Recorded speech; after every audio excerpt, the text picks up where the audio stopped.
ഞാൻ ഇറങ്ങും. എനിക്കതിൽ തെളിയിക്കണം എന്നുള്ളത് വേറെ ഒന്നുമില്ല. ഒരു അച്ഛനില്ലാതെ വളർന്ന ഒരു മകൻ, തെരുവിൽ നിന്ന് വളർന്ന് കയറി ഒരു അമ്മ പാടുപെട്ട് കഷ്ടപ്പെട്ട് വളർത്തിയ മകൻ, അവൻ ഏറ്റവും ടോപ്പ് വരെ എത്തി. കിട്ടിയില്ലെങ്കിൽ വേണ്ട ഉണ്ടാക്കും അല്ലേ? എന്നാലും നമുക്ക് സ്വപ്നം വെച്ചുകൊണ്ട് മുമ്പോട്ട് പോകാം. ഇന്ത്യൻ സിനിമയിൽ നിന്ന് ഓസ്കാർ കിട്ടുന്ന പ്രതീക്ഷയുണ്ടോ? നമുക്ക് പറയാൻ പറ്റുമോ? റസൂൽ പൂക്കുട്ടി സാറിന് കിട്ടി അല്ലേ?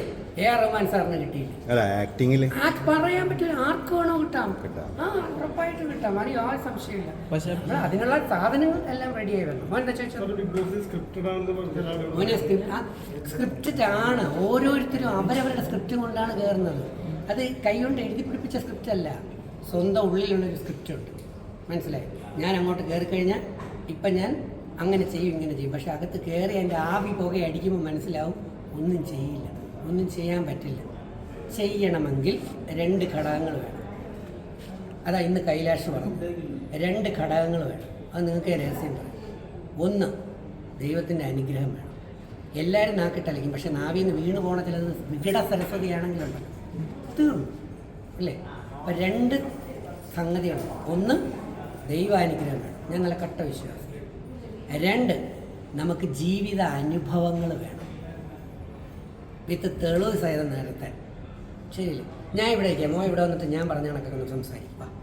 പറ്റില്ല. നീ വാ മോനെ, വരൂ. ഇല്ല. അപ്പം എന്തുകൊണ്ടാണ് എനിക്ക് സംസാരിക്കാൻ പറ്റുന്നത്? എൻ്റെ ജീവിത അനുഭവങ്ങളാണ്, ഞാൻ പഠിച്ച സംഗതികളാണ്, ഞാൻ അനുഭവിച്ച സംഗതികളാണ്. അങ്ങനെ ചുറ്റുവട്ടത്തുള്ള സംഗതികൾ, ഇങ്ങനെ അറിവുകൾ ദൈവം അനുഗ്രഹിച്ച് കുറേ കിട്ടിയത് കൊണ്ടാണ് നമുക്ക് കാര്യങ്ങൾ പ്രസംഗിക്കാൻ. ഇതുപോലെ സംസാരിക്കാൻ കഴിവുള്ള ഒരാളായിരുന്നു റിനോഷ്. അത് സൈലന്റ് ആയതുകൊണ്ടല്ല അഖിൽ മാരാർ വിന്നറായെന്ന് വിചാരിക്കുന്നുണ്ട്.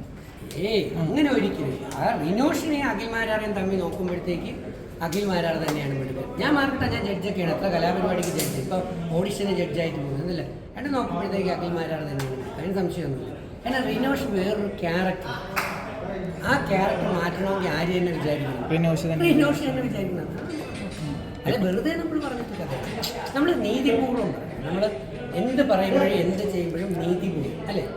ജുഡീഷ്യസ്, വേദങ്ങൾ, ബൈബിളും ഖുർആനും ഗീത എല്ലാം പറഞ്ഞേക്കുന്നത് നമ്മൾ നീതിപൂർവ്വം പറയാം. നീതിപൂർവ്വം നിങ്ങളുടെ മുമ്പ് ഞാൻ ഇത്രയും ഉറക്കം വിളിച്ചു പറഞ്ഞില്ല, എത്രയോ നാളെന്നറിയാം ഞാൻ പറച്ചിൽ നിർത്തിയിട്ട്.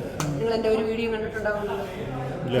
ഞാൻ നിർത്തി, കാരണം നിർത്തി പറഞ്ഞിട്ട് കഥയില്ല. അതുകൊണ്ടാണ്